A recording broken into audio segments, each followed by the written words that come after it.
بینەرانی خۆشەویستی بەرنامەی لێکدانەوەی هەواڵ لە تەلەڤیزیۆنی کۆمەڵە سڵاوێکی گرم.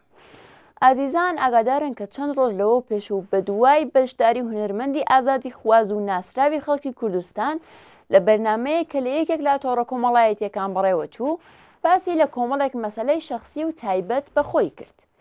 دیارە ئوسوولەن دەبێت ئینسانەکان لە دەربڕینی بیر و ڕای ئازادی خۆیاندا ئازاد بن.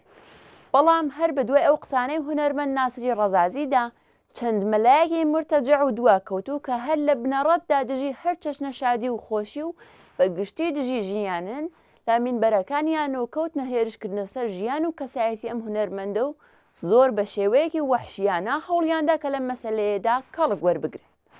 بۆ قسە و باسی زیاتر لەسەر لەم مەسەلەیە ئەمڕۆ داوامان لە هاوڕێ کەریم ئەحمەدی ئەندامی کومیتەی ناوەندی کۆمەڵە کردووە کە لەم بەرنمەیەدا لەگەڵمان بەشدار بێت و وێڕای ئەم هاوڕێیەمان ئەم هەواڵە لێک بدەینەوە کە بۆچی ئیرتجاعی ئیسلامی بەم شێوەیە نامەڵە لەگەڵ هونەر و موسیقا و ئینسانەکاندا دەکات.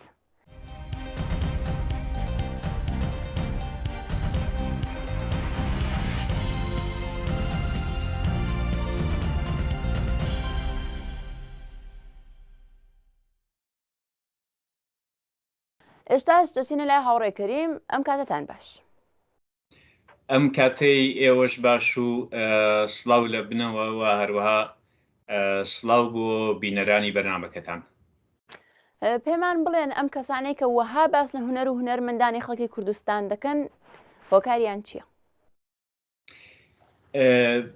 لە ڕاستیدا پێشەوەی کە بڵێم چ مەبەستێک ئەمانە تاقیب دەکەن پێویستە نوکتەیەک لە سەرەتاوە بڵێم. هەروەک لە هەواڵەکانیشدا ئێوە باستان کرد لە بەرنامەی ئێمە و بینەرانیش وا دیارە لە ڕواڵەتدا دەبێ مەسەلەکە ئەوە بێت کە هونەرمەند کاک ناسری ڕەزازی کە لە تەغییری بیر و باوەڕی دینیدا بێت و ئەوە وەک هەمیشە دەواازەیەکی کرد بێتەوە بۆ مرتەجعین و کۆنەپەرستان تا جارێکی تر ژەهری خۆیان برێژن و لە ژێر ناوی دژایەتی لەگەڵ سەوباسی کەسێک کە ئەڵبەتە قسەباسێکی دڵسۆزانە و لە جێی خۆشیدا بۆ لە ڕوانگەی خۆیەوە هێرش بکەنە سەر ئەوەی کە پێی دەوترێت کەرامەت و شعوری ئینسانە.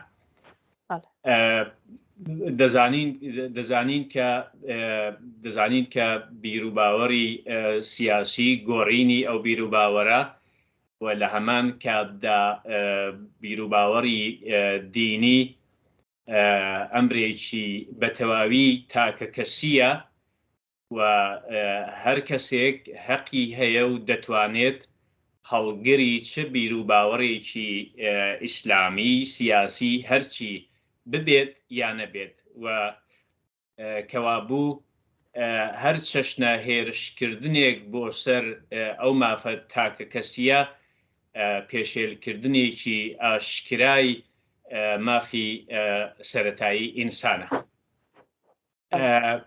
دەزانین کە ئەمە شتێکی تازە نییە. ئەمە ڕەوتێکە کە بە درێژایی تەمەنی کۆماری ئیسلامی بە تایبەت لە کوردستان درێژەی هەبووە. ئەویش دژایەتی لەگەڵ مۆسیقا، دژایەتی لەگەڵ گۆرانی و سرود و هەروەها دژایەتی لەگەڵ شادبوونی خەڵک. بۆیە ئەگەر شتێکی لەو چەشنەش دێت پێشەوە تەبعەن دەبێتە بیانوویەک بەدەست کەسانی مرتەجە و دواکەوتوو هەڵگری بیر و باوەڕی قڕونی وستایی تا هەموو سنوورەکان ببەزێنن و بەو جۆرە هێرش بکەنە سەر تاکەکانی ئەو کۆمەلگایە. بۆیە حساسیەتەکە بە بڕوای من لێرەوە سەرچاوە دەگرێت. مەسەلە تەنیا ئەوە نییە کە کەسێک وازی لە دینێک هێنابێت و هەڵگری بیر و باوەڕێکی تری دینی بێت، بەڵکو مەسەلەکە هەر ئەوەیە کە لە بنەڕەتدا ئەوانەی کە ئەمانە بانگەوازی بۆ دەکەن بریتیە لە تازیەباری و شیوەن لە جێگای گۆرانی و سرود و کوشتنی ڕۆحی ئینسانەکان لە جێگای بەشاشیەت و سەریحاڵبوون و زیندووبوونی خەڵک لەو کۆمەلگایەدا. بەڵێ وەک دەزانێ مەسەلەیە لە کۆڕ و کۆمەڵ و هەروەها تۆڕە کۆمەڵایەتیەکاندا دەنگدانەوەیەکی زۆری هەبوو. هەڵسەنگاندن لەسەر مەسەلەیە چییە وە پێت وایە بۆچیە مرتەجەعانە وەها هێرش دەکەنە سەر هونەرمەند ناسر ڕەزازی؟ نکتەیەکم لە وەڵامی پرسیاری یەکەمتاندا بیر چوو بە ئیجازەی خۆت، ئەویش ئەوەیە کە ئینسان ئەگەر زۆر سەرەتایی و لە چەند ڕستەی کورتدا بێنێت دوو شت لە بەرابەر یەکدا دابنێت بەو نەتیجەیە دەگات. هونەرمەندانی سرودبێژ و گۆرانی بێژ بە هونەرنمایی بە خستنەڕووی هونەرەکەیان بە دەنجیان بە سرودیان بە گۆرانیان شادی و خۆشی دەزێنە دڵ و دەرونی خەڵکەوە و بە پێچەوانەکەشی ئەوانەی کە لە مینبەری مزگەوتەکان و لەوەوە مەوعیزەی خورافاتی زیاتر لە 1400 ساڵ لەوە پێش دەکەن دەیانەوێت کە ئینسانەکان بمرێنن و تۆوی بێباوەڕی ئینسان بە خودی خۆی بچێنن. کەواتە لەم بابەتەوە ئەوەی کە هونەرمەندانی سرودبێژ و گۆرانی بێژ دەیکەن دروست لە خزمەت بە کۆمەلگادایەوە و لە خزمەت بە شادی و خۆشی خەڵکدایە. نکتەیەکی تر هەر لەو بابەتەوە ئەوەیە کە بڵێم بە درێژایی شۆڕشی سەربەرزانە بە درێژایی بزوتنەوەی شۆڕش جێرانە لە کوردستان هەمیشە موزیک و سرود بەشێک بووە لەو شۆڕشە و هەمیشە هاندەرێکی ئەسلی خەڵک و بە تایبەت لاوانی شۆڕش جێر بووە بۆ هاتنە مەیدان و بۆ وەستانەوە لە دژی خورافات و کۆنەپەرستی. دیارە ئەمانە ویستویانە بە هێرشکردنە سەر هونەرمەندی ناسر ڕەزازی جارێکی تر دژایەتی خۆیان لەگەڵ هەر چەشنە شادی و مۆسیقا و بەگشتی هونەر نیشان بدەن. جوابی کۆمەڵانی خەڵک بە مرتەجەعانە چۆن دەبێت؟ ئایا ئەمە تەنها هێرش بوو بۆ سەرکەسایەتی هونەرمەند ناسر ڕەزازی؟ هەرەو جۆرەی کە لە سەرەتاوە ئەرزمکردن هونەرمەند کاک ناسری ڕەزازی بیانوویەک بوو بۆ ئەوەی کە ئەمانە کە لە واقعدا داعشی ئیسلامین جارێکی تر دژایەتی خۆیان لەگەڵ ئەوەی کە پێی دەڵێن شادی و خۆشی دەرببرن. سەرنجی خوتبەکانی نوێژی جومعەیان بدەن.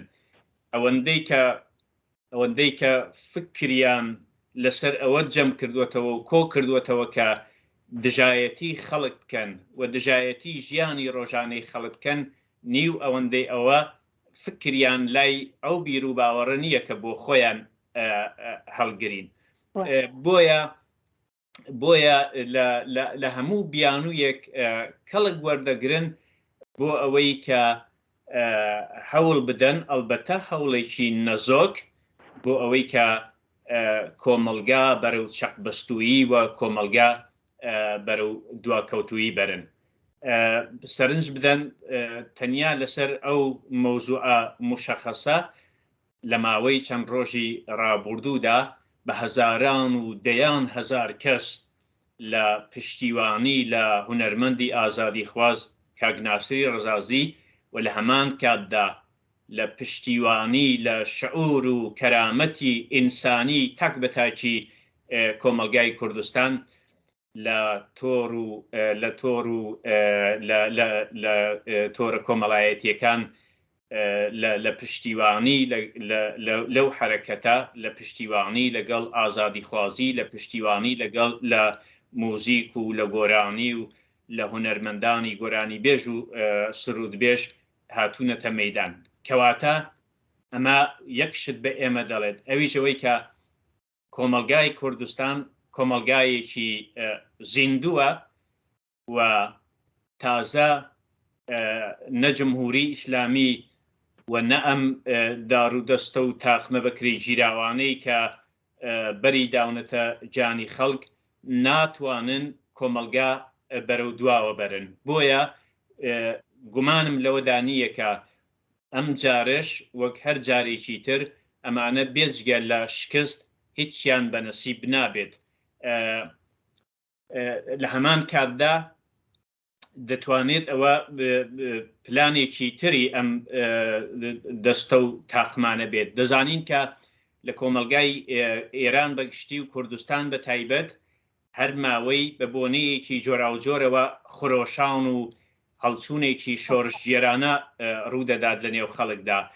سیدکەن لە چەند ڕۆژی ڕابردوودا بۆ دفاع لە مامۆستایانی زیندانی کرا و بۆ دفاع لە هەڵسوراوانی کرێکاری کە جمهوری ئیسلامی خستونیەتە زیندانەوە چ جۆش و خرۆشێک لە نێو خەڵکدا بەرپا بووە بۆ دفاع لەوانە. ئەمان بە خەیاڵ دانەوێت بە مەوزوعێکی لاوەکی لەو چەشنە سەرنجی خەڵک لە ئەسڵی مەوزوعەکە بەلاڕێدا برن و بە مەسائلی لەو چەشنەوە خەریکیان بکەن.